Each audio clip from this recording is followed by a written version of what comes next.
أعوذ بالله من الشيطان الرجيم بسم الله الرحمن الرحيم أرأيت الذي يكذب بالدين فذلك الذي يدع اليتيم ولا يحض على طعام المسكين فويل للمصلين الذين هم عن صلاتهم ساهون الذين هم يراءون ويمنعون الماعون أرأيت الذي يكذب بالدين کیا آپ نے اس آدمی کو دیکھا جو قیامت کے دین کو جزا و سزا کو جھٹلاتا ہے فذلك الذي يدع اليتيم پھر یہ وہی ہے جو یتیم کو دھکے دیتا ہے ولا يحض على طعام المسكين اور مسکین کو کھانا دینے کی ترغیب نہیں دیتا فویل للمصلین الذین هم عن صلاتهم ساہون پھر ہلاکت ہے ان نماز پڑھنے والوں کے لیے جو اپنی نماز کو بھول جاتے ہیں الذین هم یراؤون جو دکھاوا کرتے ہیں ویمنعون الماعون اور معمولی چیز کو بھی منع کرتے ہیں۔ بعد سے بزرگوں، اس سورت کا نام ہے سورۃ الماعون۔ اس سورت کی جو آخری جو آیت ہے وَيَمْنَعُونَ الْمَاعُونَ، اس پر اس پوری سورت کا نام سورۃ ماعون رکھا گیا۔ یہ سورت مکی ہے یا مدنی ہے، یعنی مکہ میں نازل ہوئی یا مدینہ منورہ میں نازل ہوئی؟ بعض علماء کرام فرماتے یہ سورت مکی ہے، شروع دور میں نازل ہوئی تھی، لیکن امام المفسرین حضرت عبداللہ بن عباس فرماتے ہیں کہ یہ سورت مدنی ہے، مدینہ منورہ میں نازل ہوئی۔ بعض علماء تفسیر کا کہنا ہے کہ اس سورت کے دو ٹکڑے ہیں، ارأیت الذی یکذب بالدین سے لے کر ولا یحض علی طعام المسکین، یہ اوپر والی جو تین آیتیں ہیں یہ مکہ میں نازل ہوئی۔ اس میں اللہ تبارک و تعالیٰ نے مشرکین مکہ کے کارنامے اور ان کے کرتوتوں کو بیان کیا ہے، اور اس سورت کا جو دوسرا ٹکڑا ہے فویل للمصلین سے لے کر ویمنعون الماعون، یہ آیت مدینہ منورہ میں نازل ہوئی آیت ہے۔ اس میں اللہ تبارک و تعالیٰ نے مدینہ منورہ کے منافقین کے کرتوتوں کو ذکر کیا ہے۔ اس سورت کا شان نزول کیا ہے، یعنی سورت کے اترنے کی بنیادی وجہ کیا ہے؟ شاہ عبدالعزیز دہلوی رحمۃ اللہ علیہ نے اپنی تفسیر فتح العزیز میں لکھا ہے کہ اللہ کے نبی صلی اللہ تبارک و تعالیٰ علیہ وسلم کے زمانے میں ابو جہل جو اللہ کے نبی کا بڑا دشمن تھا، صحابہ کا بھی دشمن تھا، آپ نے فرمایا تھا ابو جہل اس امت کا فرعون ہے۔ اس کی ایک عادت تھی کہ جب کوئی انسان مالدار قسم کا انسان بیمار ہوتا تھا تو اس کے گھر پر پہنچ جاتا تھا، اور گھر جانے کے بعد یوں کہتا کہ اگر تم دنیا سے چلے جاؤ گے، مر جاؤ گے، تو تمہارے بچوں کی کفالت میں کروں گا، جو تمہارے بچے یتیم ہیں ان کی کفالت میں کروں گا، ان کی پرورش میں کروں گا، آپ کسی اور کوئی ذمہ داری مت سونپنا، تمہارے ورثاء کو، رشتہ داروں کو۔ پھر وہ آدمی جب انتقال کر جاتا تھا تو ابو جہل اس یتیم کے سارے مال کو ہڑپ کر لیتا تھا، اور وہ بچے ننگے اور بھوکے گھومتے تھے۔ تو اس میں سے ایک یتیم مصیبت زدہ فریاد دے کر حضور اکرم صلی اللہ تبارک و تعالیٰ علیہ وسلم کے پاس آیا کہ اللہ کے نبی صلی اللہ تبارک و تعالیٰ علیہ وسلم، ابو جہل نے میرے ساتھ یہ معاملہ کیا ہے، میرے ابا کے دنیا سے جانے کے بعد اس نے ہمارے سارے مال کو ہڑپ کر لیا، نہ ہماری کفالت کرتا ہے نہ ہماری خبر گیری کرتا ہے۔ تو حضور اکرم صلی اللہ تبارک و تعالیٰ علیہ وسلم اس یتیم کو لے کر ابو جہل کے پاس پہنچے، اور آپ نے ابو جہل کو ڈرایا کہ تو اللہ سے ڈر، تجھے پتہ نہیں قیامت کے دن اللہ تعالیٰ کے سامنے جواب دینا پڑے گا۔ تو ابو جہل نے کہا قیامت کیا ہوتی ہے؟ اس نے قیامت کے دن کا انکار کر دیا کہ قیامت کیا چیز ہے، اور مرنے کے بعد دوبارہ زندہ کس کو ہونا ہے؟ تو اللہ تبارک و تعالیٰ یہ فرما رہے ارأیت الذی، نبی آپ نے اس آدمی کو دیکھا الذی یکذب بالدین، جو جزا و سزا کے دین کو جھٹلاتا ہے، یعنی مرنے کے بعد دوبارہ زندہ ہونے کو جھٹلاتا ہے۔ یہ اللہ تبارک و تعالیٰ اللہ کے نبی کو بطور تسلی کے ابو جہل کے کرتوت سنا رہے ہیں۔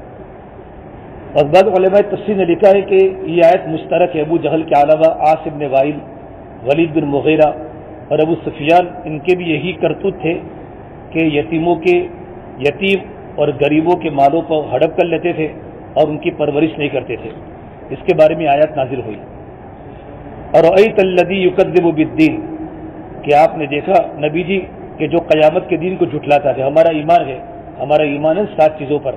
آمنت باللہ وملائکتہ وکتبہ ورسلہ والیوم الآخر والقدر خیرہ وشرہ من اللہ تعالی والبعث بعد الموت. دوبارہ مرنے کے بعد زندہ ہونے پر ہمارا ایمان ہے.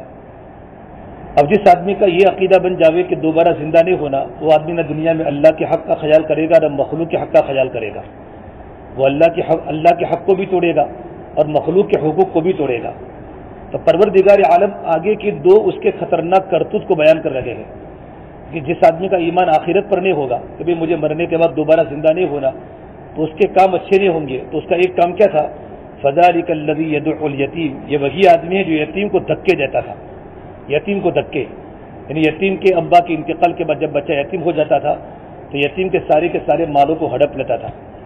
اور قرآن کریم اللہ تبارک و تعالیٰ نے ان لوگوں کو جو یتیموں کے مالوں کو کھاتے ان کے بارے میں بڑی سخت تنبیہ فرمائی ہے. ان الذین یأکلون اموال الیتامی ظلما، جو لوگ یتیموں کا مال ظلمن کھا جاتے ہیں یہ اپنے پیٹوں میں آگ بھر رہے ہیں.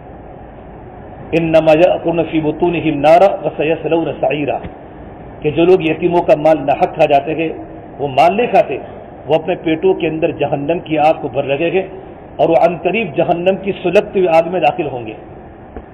پھر یہ آیت تو مشرکین مکہ کے بارے میں، ابو جہل کے بارے میں نازل ہوئی کہ ہم لوگ یتیموں کا مال کھاتے کہ نہیں کھاتے، یہ ہمیں دیکھنا ہے.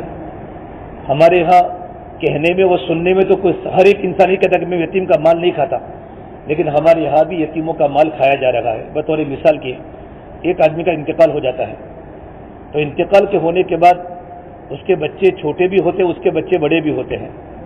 تو چھوٹے بچے کیا ہو گئے؟ یتیم ہو گئے. کیا ہو گئے؟ یتیم ہو گئے. اگرچہ ماں بھی ہے، بڑے بڑے بھائی بھی ہیں، لیکن جب تک بچہ نابالغ ہوتا ہے اور نابالغ ہونے کی حالت میں جب اس کے ابا کا انتقال ہو جائے تو بچہ یتیم ہوتا ہے. تو فوراً وراثت تقسیم نہیں ہوتی. حالانکہ علماء نے لکھا ہے، فقہا نے لکھا ہے کہ باپ کے انتقال کے بعد اسی دن ایک دن تو رشتہ داریوں کا کھانا آتا ہے، دوسرے دن ہی تب تک یہ تمام چیزوں میں سب کا حصہ ہوتا ہے. ماں کا بھی ہوتا ہے، سارے بھائیوں کا بھی ہوتا ہے، بالغ کا نابالغ کا بہنوں کا حصہ ہوتا ہے. تم کوئی چیز کو ہڑپ نہیں کر سکتے، بغیر پوچھے کوئی چیز باپ کے انتقال کے بعد کھا بھی نہیں سکتے اپنے بھائی بہنوں کے پوچھے بغیر. فوراً وراثت تقسیم ہونا ضروری ہے. لیکن جب کوئی مفتی ان کے سامنے بات کرتا ہے کہ بھائی تمہارے ابا کا انتقال ہو گیا، تمہاری جائیداد کی تقسیم ہونی چاہیے، بھائی تمہاری امی کے حصے میں کتنا آئے گا، بھائیوں کے حصے میں کتنا آئے گا، بہن کے حصے میں کتنا آئے گا، تو لوگ کیا کہتے ہیں؟ بھائی ابھی ہمارے ابا کا تو کفن بھی میلا نہیں ہوا اور آپ جائیداد کی تقسیم کی بات کرتے ہیں. حالانکہ شریعت کا حکم ہے، ہم تو سب مل جل کر کھانا کھاتے ہیں، مل جل کر رہتے ہیں.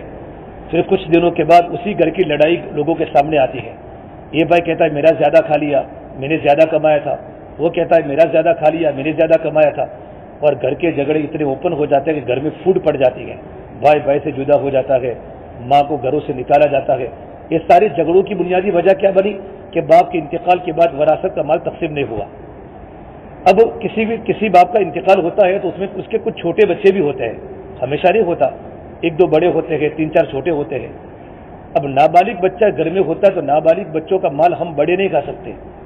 فوراً پراپرٹی کو تقسیم کرنے کے بعد ہمارا جو چھوٹا بھائی نابالغ لڑکا جو ہے گھر میں، ان نابالغ کا حصہ الگ سے کر دیا جاتا ہے، چاہے وہ دکان کا ہو، چاہے پیسہ کا ہو، چاہے کاروبار کا ہو. اور اگر ہم کھانا پکائیں گے ساتھ میں اور اس کا جتنا نابالغ بچے کا خرچہ ہوگا، یہ نابالغ خرچہ اس کی پراپرٹی میں سے لیا جائے گا ضرورت کے مطابق. اور ہم لوگ اس طرح نہیں کرتے، بلکہ ہم زیادہ یتیموں کا حصہ کھا جاتے ہیں. یہ کہ یتیموں کا حصہ کھانا، اور ہم اس کو سمجھتے ہیں ہم یتیم کا حصہ نہیں کھاتے. اب سب کا ساتھ میں کھانا بھی پکتا ہے، سب کا ساتھ میں خرچہ بھی ہوتا ہے.